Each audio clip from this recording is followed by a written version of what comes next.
Bienvenue sur, ce 1er webinaire d'un cycle de 4 webinaires. Juste en 2 mots, donc Thomas Van Lathème, je suis directeur du DAC Appui Santé du Ferrin, et dans le cadre du diagnostic territorial, la thématique, des conduites addictives chez la personne âgée a été la première thématique jugée comme, étant prioritaire par nos administrateurs. Donc nous avons lancé, un groupe de travail, pour, étudier cette problématique et assez rapidement, on a, axé ça sur plusieurs cibles, dont la cible des professionnels de santé libéraux et l'organisation de webinaires nous a semblé, intéressante pour apporter de l'information. Donc voilà, 4 webinaires, répartis, sur quelques semaines, mais de façon assez rapprochée. 1er ce midi, avec une thématique sur: «Faut-il interroger les conduites addictives chez les aînés?» Et donc un grand merci, au docteur, Antoine Cana de Généralistes et Addictions. Donc je remercie à double titre déjà d'intervenir, ce midi et sur les prochains webinaires, et je remercie globalement, on va dire, Généralistes et Addictions qui sont, membres de notre conseil d'administration et cheville très ouvrière, de ce groupe de travail. Donc un grand merci, à tous. Un grand merci Thomas pour cette, introduction à ce webinaire, et du coup merci, en fait à l'ensemble des parties prenantes, hein, de ce cycle de webinaires, qu'on reprend, en bas de la diapositive. Et du coup merci aussi pour tout, le public, qui est concerné par cette question des conduites addictives, c'est-à-dire nos aînés. Et effectivement, c'est une problématique. On va voir en quoi il est intéressant de questionner les conduites addictives, d'autant plus que c'est souvent, des problématiques qui sont, loin des radars des professionnels, de santé et plus particulièrement en addictologie. J'interviens donc avec ma casquette de médecin ressource de l'association Généralistes et Addictions, mais je suis également médecin addictologue, dans un XAPA, celui de l'Homme, dans l'agglomération lilloise. Et pour faire cette présentation, je n'ai pas de lien d'intérêt avec l'industrie pharmaceutique. Alors pour apprendre un petit peu ce qui avait été dit dans l'introduction, notre association s'est intéressée à cette, thématique, notamment du fait qu'un certain nombre d'acteurs du territoire de la région Hauts-de-France, et plus particulièrement les acteurs de la coordination, DAC et CPTS, ont fait remonter, des difficultés en lien avec, des conduites addictives chez nos aînés. Alors notre association Généralistes et Addictions, œuvre à la promotion de la prise en soin des conduites addictives par les intervenants de premier recours et de la coordination. Donc on a estimé que ça pouvait être intéressant faute en fait d'une vraie expertise, sur ces questions-là, de développer une culture commune entre les acteurs de premier recours, donc notre cible, mais aussi les secteurs spécialisés et les acteurs de la gériatrie.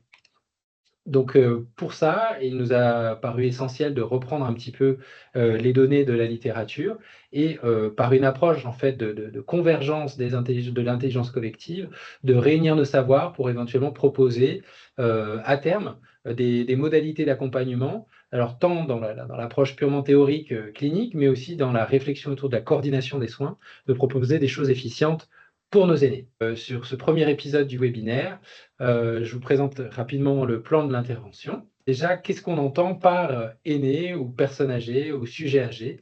Donc, vous voyez une pyramide démographique récente, hein, de 2024. Et déjà, on peut s'apercevoir qu'il y a une grande disparité des publics dans les personnes qu'on peut accompagner. Et il y en a aussi dans des définitions de santé publique de ce qu'on appelle une personne âgée. Pour l'OMS, par exemple, est considérée une personne âgée, une personne de plus de 60 ans.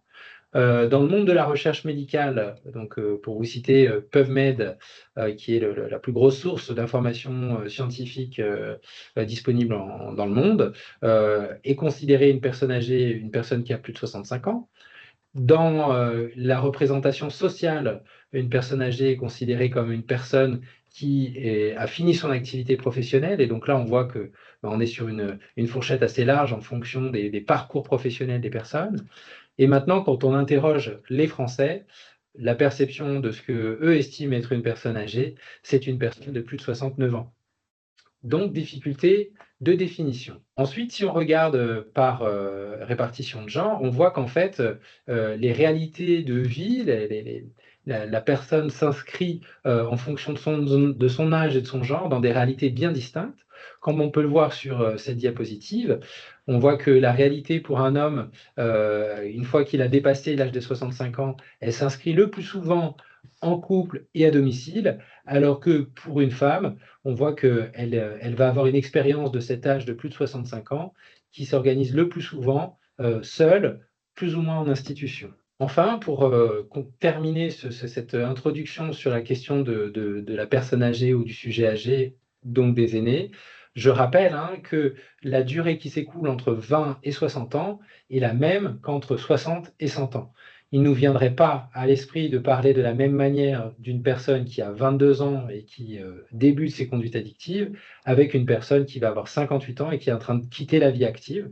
Donc, il y a des réalités différentes et il en est de même pour une personne âgée, en fonction de si elle est encore active ou pas, si elle s'inscrit dans des activités sociales, si elle est plus ou moins autonome, si elle vit en institution, si elle a une comorbidité psychiatrique, neurologique, cognitive, si elle est dans une multicomorbidité ou si elle est plus ou moins entourée socialement. À présent, il est aussi important de voir quel poids s'exerce sur ce public des personnes âgées, des sujets âgés, que vous avez vu, on a pris le soin d'appeler aînés, justement pour essayer de se sortir de ce poids des représentations, puisque souvent, dans la perception populaire, vieillesse est associée à la question de la maladie, de la perte d'autonomie, de la détérioration, de tous ces adjectifs qui vont en fait vers le moins bien.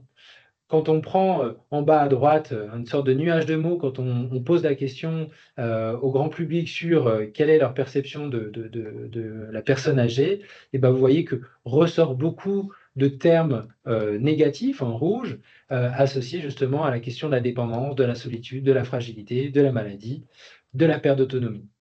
On voit à l'inverse, enfin, sur un autre exemple de représentation, la une de l'Express, où finalement le poids de toutes ces personnes âgées s'exercerait sur les générations suivantes. Et il faudrait, on a vu la pyramide démographique, pour tous ces jeunes qui sont moins nombreux que les personnes âgées, devoir supporter leur poids, le poids de leur dépendance, comme s'il s'agissait uniquement d'un fardeau.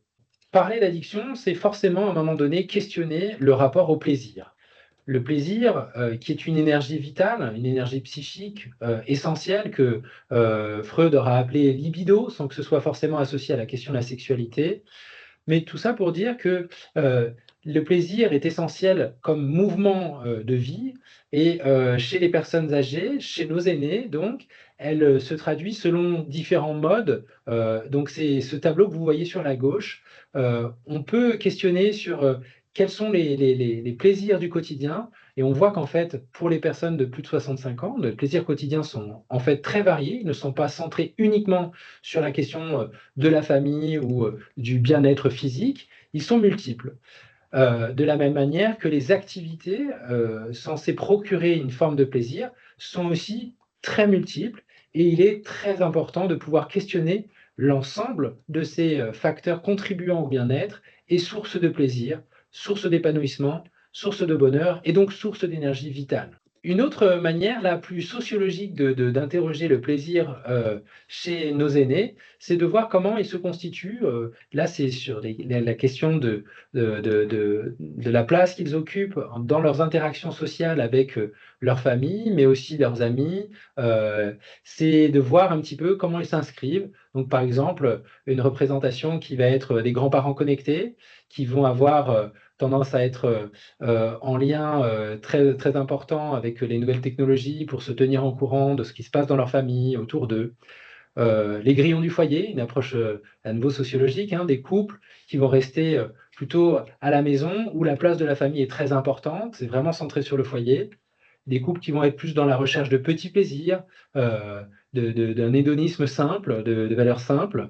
Des couples ou des aînés qui vont aller chercher, de multiplier les expériences hédoniques, multiplier les déplacements, de multiplier, les visites culturelles, de faire des week-ends entre amis et cetera. Et pour terminer, c'est sans doute ces personnes qui ont le plus de vulnérabilité par rapport aux conduites addictives, des personnes qui vont être plutôt exclues des liens sociaux pardon, que ce soit au niveau amical, au niveau familial ou même en lien avec différents types d'intervenants, et je pense notamment aux travailleurs sociaux ou aux professionnels de santé. Donc, je viens de le dire, la question du plaisir, elle est très importante, elle est même centrale en tant qu'énergie vitale de maintien en vie, mais aussi de prendre plaisir à la vie qu'on est en train de vivre. Et pour cela, pour pouvoir avoir cette capacité à ressentir du plaisir, il est nécessaire d'avoir des organes qui fonctionnent. C'est donc les supports à la perception des émotions, mais aussi de pouvoir être en capacité d'écouter, de sentir, de voir, de se mobiliser, de goûter. Or, en fait, l'ensemble de ces sens, et vous le reverrez sur le deuxième webinaire, l'ensemble de ces sens vont avoir, pas chez tout le monde, mais une tendance à devenir de moins en moins sensibles. Donc, cette fenêtre sur l'extérieur que sont nos sens va avoir tendance à être peut-être moins efficace, mais c'est aussi une capacité de lecture de ses propres émotions. Si nos émotions, on est moins en capacité de les lire, on est donc moins en capacité de pouvoir répondre aux besoins que ces émotions véhiculent. Donc une diminution avec le vieillissement qui suppose, pour bien vivre, pour continuer à avoir de la qualité de vie et du plaisir, de changer nos repères, d'avoir des capacités d'adaptation. Et c'est tout l'objet de l'accompagnement qu'on pourra avoir chez nos aînés en lien avec les conduites addictives. Alors qu'est-ce qu'on appelle addiction? Addiction, pour le dire le plus simplement du monde, Pierre Fouquet, avec cette phrase, dit: c'est la perte de la liberté de s'abstenir. Une autre manière de dire, c'est d'être esclave de son corps, contraint par le corps. En fait, c'est quelque chose qui échappe à notre rationalité, à notre souhait de maîtriser nos comportements. C'est quelque chose qui s'impose à nous. Le DSM, donc vous connaissez sans doute ce manuel américain qui permet de décrire les troubles en santé mentale, propose justement une définition avec 11 critères. Il faut qu'une personne, pour définir l'addiction, qu'on appellera plutôt trouble de l'usage, ait au moins 2 critères positifs depuis plus de 12 mois. En pratique, souvent, il y en a beaucoup plus que 2, et on voit qu'il y a à la fois tous ces éléments dont je viens de parler, la difficulté à gérer ses consommations, les efforts qui sont faits pour arrêter de consommer, le temps passé à obtenir le produit, les paquets de cigarettes, les bouteilles de vin, potentiellement le cannabis, ou se fournir en termes de médicaments chez le médecin pour venir soulager ou pour avoir une forme de plaisir par les médicaments. Et enfin, ce qui est considéré comme, par beaucoup d'addictologues comme central, c'est ce désir irrépressible de consommer. De ces éléments-là va découler ce qu'on appelle donc les critères périphériques. En fait, ce ne sont que les conséquences de ces 4 premiers critères. Ça veut dire que de ce fait de ces 4 premiers critères, il va y avoir des difficultés à remplir des obligations, mais des difficultés aussi dans les relations avec l'entourage familial, amical, mais aussi professionnel, l'abandon de certaines activités, maintenir les consommations alors qu'on sait que ça peut être dangereux, typiquement prendre le volant alors qu'on est alcoolisé, c'est poursuivre la consommation alors que la personne a déjà perçu des conséquences. Et enfin, le fameux mécanisme de tolérance ou d'accoutumance, c'est avoir besoin de toujours plus pour se sentir bien ou avoir ressentir l'effet. Et le dernier critère qui est le syndrome de sevrage. Quand on arrête la consommation, il y a un certain nombre de symptômes physiques ou psychiques qui s'imposent à la personne et qui sont plutôt de l'ordre de quelque chose de désagréable, voire de la souffrance. Donc vous voyez que ces 11 critères, ils sont nombreux. Une autre manière de les représenter, c'est la fameuse règle des 5 C: perte de contrôle, consommation irrépressible, une compulsion, avec cette idée de je n'arrive pas à m'arrêter. Le fait que ce soit continu, c'est donc persistant dans le temps et avec des conséquences. Alors cette question, elle est importante, c'est est-ce que finalement l'addiction est superposable à la question de la dépendance? Alors c'est aussi intéressant d'aborder cette question dans le cadre des aînés, parce que c'est vrai que la question de la dépendance revient régulièrement. Ça donne justement une bonne image de ça, parce que finalement, à mon sens, il est important d'établir une distinction.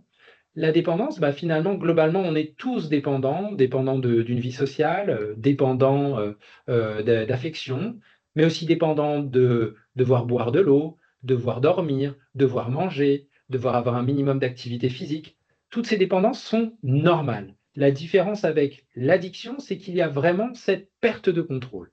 si je reprends l'exemple de l'eau, bah, finalement, ce n'est pas quelque chose d'obsédant chez vous, d'avoir tout le temps de l'eau à côté de vous, d'y penser en permanence, de ne pas pouvoir aller à travail à cause de l'eau. C'est pas une addiction. Par contre, la personne qui va centrer toute sa journée sur comment obtenir son verre d'alcool, comment il va pouvoir gérer le fait qu'il soit plus ou moins alcoolisé, ça, c'est une addiction. On voit donc qu'il y a un continuum entre des personnes qui vont ne jamais consommer, des personnes qui vont avoir une consommation de temps en temps, des personnes qui vont avoir de temps en temps une consommation qu'ils auront du mal à contrôler, et puis des personnes qui vont avoir tous ces 5 C ou ces 11 critères qui vont s'associer pour définir le trouble addiction. L'addiction, on l'a vu, il y a un continuum, ça veut dire qu'il y a aussi une histoire qui est propre à la personne. C'est aussi tout le plaisir d'être addictologue, c'est de venir un peu questionner qu'est-ce qui a fait pour que pour cette personne-là, il se soit passé cette difficulté de la conduite addictive. Donc c'est interroger en fait tous les facteurs qui ont préexisté au développement d'addiction. Est-ce qu'il y a des facteurs de risque? Ensuite, c'est de bien mettre le doigt sur ce qui est central. Donc on a vu le fait que la personne va essayer d'arrêter, elle n'y arrive pas, ça fait partie de la définition. Une personne qui arriverait à s'arrêter directement sans rechuter, en fait, elle n'est pas addicte, hein, c'est vraiment la définition. Son besoin de consommer en permanence qui s'impose à lui. Et aussi, une fois que ce système a été en marche depuis un certain temps, la personne va commencer à percevoir toutes les conséquences négatives sur la santé, sur la stigmatisation par les autres, mais aussi sur la stigmatisation que la personne va intérioriser, sur les questions d'intoxication, de sevrage et du handicap. Maintenant, quand on pose la question des addictions, on a vu qu'il pouvait y avoir des impacts à l'échelle individuelle, mais au niveau de la santé publique, qu'est-ce qu'on peut dire? Eh ben, on voit qu'en pratique, les addictions sont responsables d'un grand nombre de décès, notamment pour le tabac, qui reste devant l'alcool en termes de nombre de décès liés au tabac par rapport à l'alcool. Euh, les décès peuvent être aussi liés à d'autres substances que l'alcool et le tabac. Je vous rappelle que, y compris chez les aînés, il y a régulièrement des décès. Moi, dans mon expérience personnelle, j'ai déjà été confronté à ça, à des décès liés indirectement à la prise d'antalgiques opioïdes. Et on voit que même en dehors de l'aspect purement sanitaire, il y a des répercussions sociales et financières. Quand on voit sur le diagramme de gauche, on peut voir ce que ça représente à l'échelle de la France, hein, ce sont des chiffres français, le coût social des substances qui est majeur. Alors, question, est-ce que n'importe qui peut devenir addict? Est-ce qu'il y a des conditions à réunir pour développer une addiction? Est-ce que chaque individu peut devenir addict à n'importe quelle substance? Alors, si on fait un constat purement empirique, on s'aperçoit qu'autour de nous, tout le monde n'a pas une addiction. Donc sans doute, il doit y avoir des facteurs protecteurs. Et on peut voir aussi, parmi les gens autour de nous qui ont une addiction, tout le monde n'est pas addict à toutes les substances. Donc sans doute que parmi les personnes qui ont des vulnérabilités, elles vont avoir plus de vulnérabilité envers une ou plusieurs substances que vers toutes les substances. Et donc, un psychiatre qui a maintenant quelques années, un demi-siècle, qui avait commencé à théoriser sur cette question, dit qu'en fait, l'addiction, c'est la rencontre d'une personne avec ses vulnérabilités propres, individuelles, qui va faire la rencontre d'un produit, pas n'importe quel produit, c'est-à-dire qu'il va avoir plus ou moins tel ou tel effet, avec telle ou telle rapidité d'action, dans un contexte particulier. Et là, je vous en réfère à la fameuse pause clope ou la pause café, qui est très importante dans les questions d'entreprise, où les gens vont se réunir, et c'est un besoin social de se réunir à ce moment-là. Et quelque part, la consommation de substances vient créer une dynamique supplémentaire à la consommation sur ce temps social. Donc on l'a vu, n'importe qui n'est pas addict, pour autant, s'il accumule suffisamment de vulnérabilité, il va avoir un risque de développer une addiction. Comment essayer de rendre compte de ces vulnérabilités? Alors, je vous propose ce graphique, évidemment, qui est très dense et que vous ne pourrez pas forcément lire l'ensemble de ces items-là, mais qui sont l'ensemble des déterminants en santé mentale. Et on peut s'apercevoir qu'en fonction d'expériences de vie, de nos vulnérabilités individuelles, nos vulnérabilités intrinsèques, nos vulnérabilités extrinsèques, si on cumule un certain nombre de vulnérabilités, ça peut se traduire par une forme de déséquilibre qui nous risque de nous amener au développement d'une addiction. Parlons maintenant de l'usage de substances psychoactives chez les aînés, notamment par une approche un peu épidémiologique. Et pour rappeler souvent ce qu'on peut entendre dans nos conversations, ben, finalement, on la changera pas, elle est trop vieille, les vieux, ils sont têtus, donc on ne pourra plus rien faire. On va essayer de déconstruire ça. Alors, ce que je veux vous montrer là en premier, c'est, bah, voilà, ça c'est ce que produit, l'Office français des tendances addictives, l'OFDT, sur, chaque année, ils produisent avec Santé publique France des données, de baromètre de santé publique sur les consommations, en population générale. Et alors là, vous avez un des exemples, un des rares exemples où finalement on va s'intéresser à un public qui a plus de 65 ans. Mais vous voyez qu'on ça s'arrête malgré tout à 75 ans. Donc quid de ce qui se passe après 75 ans? On a aussi très peu de données disponibles sur les conduites addictives, telles qu'elles sont prises en soin en premier recours. Très peu de données sont disponibles et aussi on sait que, et c'est un peu l'objet de ce webinaire, il y a beaucoup de freins à la prise en soin des conduites addictives par les professionnels de premier recours, malgré le fait qu'on a pu publier un certain nombre de documents montrant qu'il était pertinent de s'y intéresser et que même des actions en premier recours étaient efficaces. Alors, je rappelle donc l'épidémiologie chez les aînés, peu de données françaises, alors qu'on sait que 14%, ça c'est les données OMS, des personnes qui ont plus de 60 ans souffrent d'un trouble mental, et que une personne âgée sur 6 est victime de maltraitance, souvent de la part des aidants. Donc on sait qu'il y a un terrain particulièrement propice au développement de conduite addictive. Par ailleurs, on sait, alors les données, je ne vous les ai pas chiffrées là, mais qu'il y a des conduites addictives, elles sont bien repérées. On sait aussi, notamment c'est le cas pour le tabac, pour l'alcool, que les conduites addictives sont présentes. Elles sont moindres que chez les sujets plus jeunes, mais elles sont bien présentes. Autre élément à prendre en compte, c'est que vous avez vu notre pyramide des âges et on va vers une proportion de nos aînés qui sera plus importante du fait de la pyramide des âges. On sait aussi qu'il y a une tendance, on le repère bien, à une majoration des usages chez les aînés. On peut savoir sur ce dernier point que les hommes sont un petit peu plus représentés que les femmes dans la question des conduites addictives, mais que ce différentiel n'est pas si important si on fait une exploration globale de toutes les substances. Donc là, vous avez des chiffres pour l'alcool, mais ce différentiel ne va pas être si flagrant avec le temps. Pour vous illustrer, quand on pose la question, donc là c'est pour les substances illicites, un document réalisé par le baromètre Santé publique France, on n'a pas interrogé au-delà de 64 ans. Donc on manque cruellement de données pour la classe d'âge des aînés. Alors, en fait, quelles sont les problématiques que l'on rencontre le plus chez nos aînés? On va avoir beaucoup de troubles liés à l'usage de l'alcool, le mésusage de médicaments, la pratique de jeux de hasard et d'argent, la consommation de tabac, et on commence à observer des situations de personnes qui vont avoir des consommations de substances illicites, telles que le cannabis, la cocaïne et peut-être dans une moindre mesure d'héroïne. Je rappelle, comme je disais, ce sexe ratio homme-femme, on peut s'apercevoir par exemple que le fait d'avoir un usage non approprié de médicaments est quelque chose qui va peut-être être plus présent chez les femmes. Et on s'aperçoit là que un petit peu moins de 10% des femmes de plus de 70 ans prennent quotidiennement des somnifères et des tranquillisants.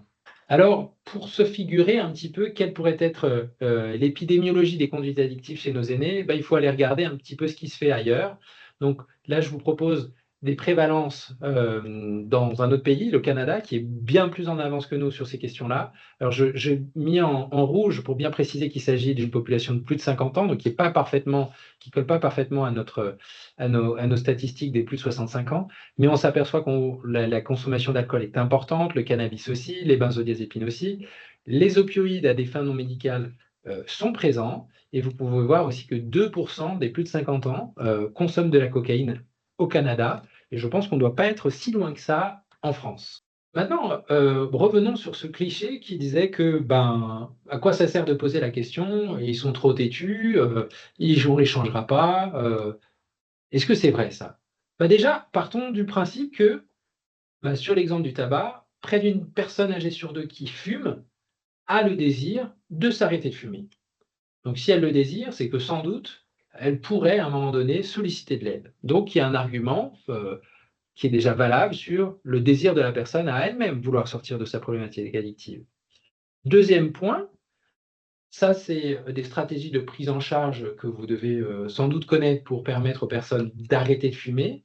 Et là, on a fait une évaluation dans le cadre du tabac, où on a proposé des outils d'aide au sevrage chez un public de moins de 60 ans et chez un public de plus de 60 ans. Et on s'aperçoit que le taux de personnes ayant réussi à maintenir leur sevrage à 6 mois et à 12 mois est plus important chez les sujets de plus de 60 ans que les sujets de moins de 60 ans.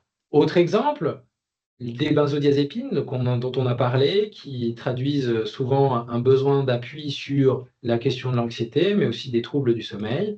On sait bien que les troubles cognitifs associés à la prise de benzodiazépines peuvent affecter les capacités visio-spatiales, le traitement de l'information, la mémoire en pratique. Euh, et quand on amène un sevrage ou même simplement une réduction des posologies des traitements, on va avoir quasiment systématiquement une amélioration des conditions psychologiques, ça c'est assez attendu, des performances cognitives, et ça c'est assez souvent une plainte qu'on peut avoir chez nos aînés de j'ai l'impression que ça fonctionne moins bien, j'ai beaucoup d'oubli, mais enfin aussi les performances motrices avec toutes ces problématiques de manque de force. Je n'arrive plus à faire mon jardin, je n'arrive plus à me lever de ma baignoire pour sortir de ma baignoire, voire des chutes. Alors, revenons à la question de ce webinaire. Faut-il interroger les conduites addictives chez les aînés? Donc j'espère vous avoir donné des arguments épidémiologiques. Il y a des consommations chez nos aînés. Il y a par exemple pour l'alcool que 2 tiers des personnes de plus de 65 ans auront une conduite addictive avant 65 ans et vont l'emporter avec elles au-delà de 65 ans. Et 1 tiers des personnes vont développer une nouvelle addiction à l'alcool après 65 ans. On a des arguments sanitaires. Oui, alors il y en a sans doute pas assez, mais on a des possibilités d'accompagnement, que ce soit en institution spécialisée en addictologie ou en dehors des institutions spécialisées en addictologie. Et le but, c'est aussi, par ce travail de webinaire que l'on fait, de pouvoir sensibiliser un maximum les acteurs pour que on puisse prendre en soin nos aînés sur ces questions-là. On a des arguments physiologiques, on a vu très brièvement malgré tout, mais que les sensations, donc nos capacités sensorielles, nos capacités de perception émotionnelle vont être impactées du fait des consommations, le métabolisme évolue. Donc il y a un intérêt à se poser la question des conduites addictives, aussi de la iatrogénie, de l'interaction avec les médicaments. Ces éléments-là vont être un petit peu plus abordés lors du prochain webinaire. Des arguments psychiques, on a vu qu'il y avait une vulnérabilité dans le vieillissement avec la perte potentielle d'autonomie. Donc, il est important de pouvoir questionner ça. À nouveau, ce sera traité par ma collègue Pélisset sur le prochain webinaire. On a des arguments statistiques, la prise en soin et notamment la démarche de repérage précoce, intervention brève, semble fonctionner chez nos aînés, que ce soit pour le tabac, l'alcool et éventuellement même pour les benzodiazépines.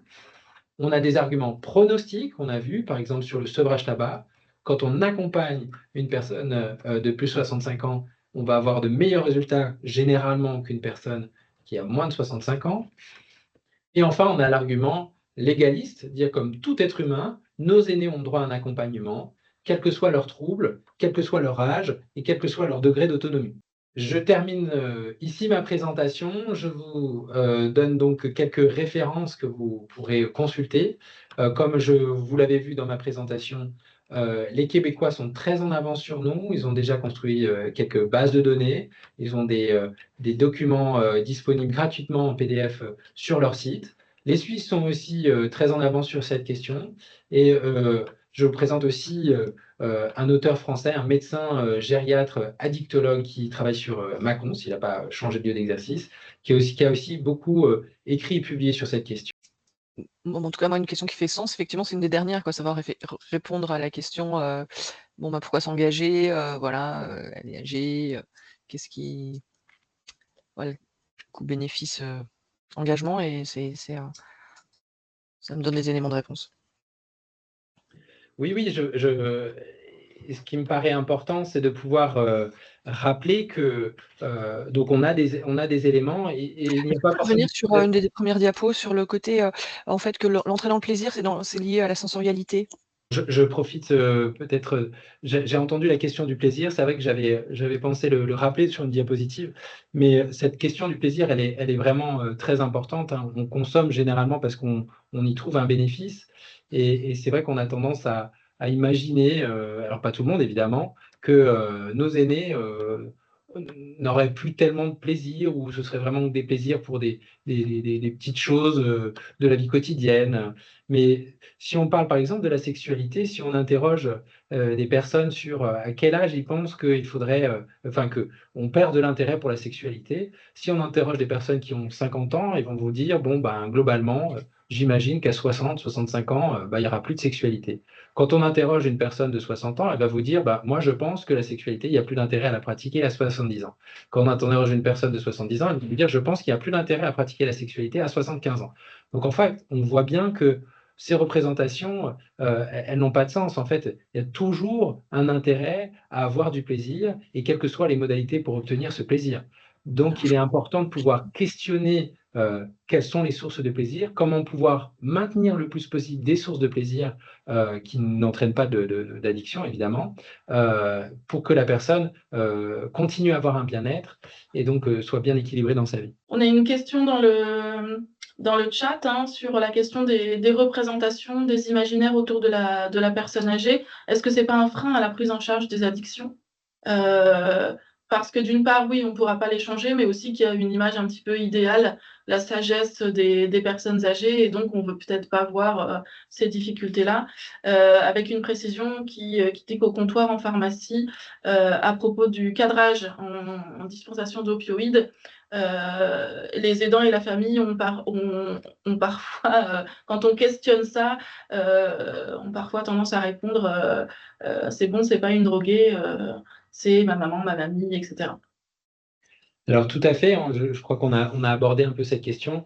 Alors il y a un petit peu les deux pendants un petit peu des représentations. C'est le côté très négatif, on en a beaucoup parlé là sur cette présentation, où globalement la personne âgée est quelqu'un de vulnérable, qui se détériore, qui va être dans la perte d'autonomie. Mais effectivement, tout aussi dangereux, sur un autre volet donc, c'est le côté de l'idéalisation de la personne âgée, en considérant que c'est quelqu'un de sage, de maîtrisé, qui sait se contrôler, qui en a vu beaucoup, qui a de l'expérience.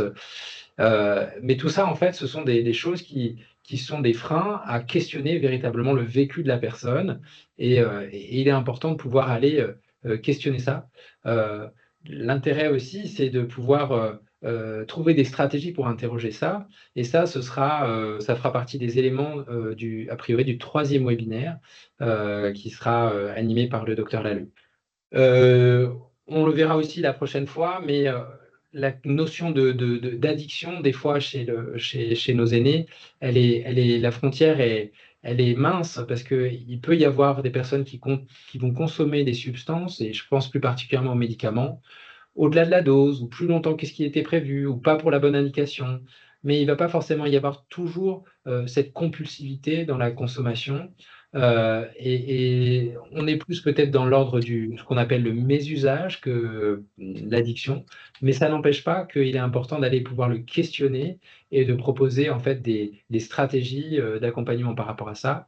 Ce que je vous ai montré, les 45% des personnes entre 65 et 75 ans qui ont un souhait d'arrêt du tabac, et ben, si on pose la question aussi chez ces aînés qui ont des consommations de somnifères, un certain nombre, je crois qu'on n'est pas loin des 45%, ont aussi ce souhait de pouvoir se libérer de la prise des hypnotiques pour pouvoir s'endormir.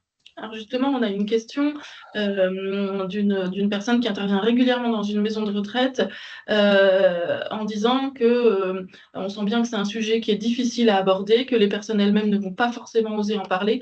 Comment on peut faire pour aborder cette question-là? La question du repérage, je ne voudrais pas spoiler parce que ça fait partie un peu des prochains webinaires. Je ne sais pas si vous êtes sensibilisé à ce qu'on appelle le repérage précoce, intervention brève. Donc, en fait, savoir si une personne consomme, la première chose à faire, c'est de lui poser la question. Et il y a une question de posture qui est évidente. Plus on va mettre à l'aise la personne dans l'échange, moins on va être jugeant et plus on va être dans l'écoute et l'accueil, et plus la personne se sentira autorisée à parler de ses difficultés. Donc il y a une question de posture. Comme on l'a vu, un certain nombre de personnes, de nos aînés, ont envie de pouvoir infléchir leur consommation. Donc pour toutes ces personnes-là, en fait, c'est pertinent de poser la question. Revient souvent cette question: «Oui, mais j'ai peur de comment il pourrait réagir», et en fait, si on fait tout simplement une balance, hein, entre les personnes qui, vont vraiment mal le prendre qu'on leur pose la question, par rapport à ceux qui vont vraiment bénéficier du fait qu'on leur pose la question, en fait, il y a pas photo. Moi, je pose souvent la question: «Bah, dites-moi vous, personnellement, combien de fois on vous a, vraiment vertement réprimandé ou on vous a, agressé parce que vous avez posé la question?»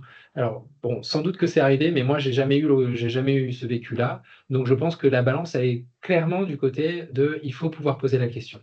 Après, il faut pas forcément toujours avoir besoin de beaucoup de temps parce que c'est souvent quelque chose qui nous est ramené. J'ai besoin de parler des addictions, il faut forcément avoir des heures disponibles, très régulièrement pour poser ces questions-là.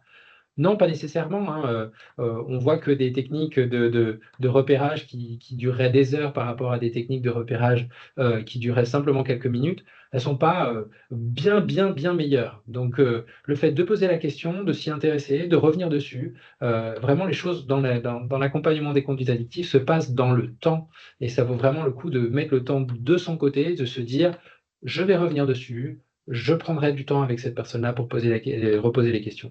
Maintenant, il existe, et vous le verrez sur les prochains webinaires, des stratégies, des techniques, pour interroger ça, et c'est ce qu'on appelle le fameux RPIB, repérage précoce, intervention brève. La question des maisons de retraite, des EHPAD, c'est un axe aussi de travail qu'on a identifié dans le cadre du diagnostic. Donc là, c'est la première action sur ce webinaire. Et on enchaîne avec une action notamment pour les EHPAD, mais aussi les résidences autonomie et les USLD sur cette question-là. Et effectivement, le premier axe, c'est le repérage. Et après, c'est aussi la connaissance. Je pense que ce qu'on a pointé, c'est qu'ils connaissent pas forcément les outils de repérage. Et puis après, ils ont un peu peur de qu'est-ce que je fais une fois que j'ai repéré ce risque-là, enfin voilà, cette consommation-là, qu'est-ce que j'en fais? Donc voilà, c'est le deuxième axe de travail qu'on enclenche là cette année pour les structures, les résidences pour les personnes âgées. Sur cette question-là, comme sur d'autres, on voit aussi que avoir des actions collectives, ça peut éventuellement libérer la parole. Avoir des campagnes d'affichage, par exemple, avoir une communication pour dire que oui, en fait, l'addiction chez les aînés, ça existe et c'est pas un tabou. C'est déjà, je pense, une première marche que les établissements doivent franchir. Des flyers qui existent, là, on est pour passer de Ah l'information, merde. pour sensibiliser les gens. Beaucoup ont été produits, par les pays dont je parlais, le Canada, Québec et la Suisse. Et je pense que c'est pertinent de pouvoir utiliser aussi ces modes de sensibilisation, tout en ayant bien en tête, hein, c'est l'accessibilité, que les documents qu'on utilise soient faciles à lire, chez les personnes qui pourraient avoir, par exemple, des difficultés, de lecture, de vue. Voilà, c'est à chaque fois qu'on intervient auprès de ce public-là, toujours se poser la question: euh, a-t-il les capacités de pouvoir comprendre? Est-ce que je vais pouvoir rentrer en communication avec lui? Ou est-ce que finalement il ne sera pas accessible du fait de problèmes sensoriels, du fait de problèmes cognitifs ou de problèmes psychiques?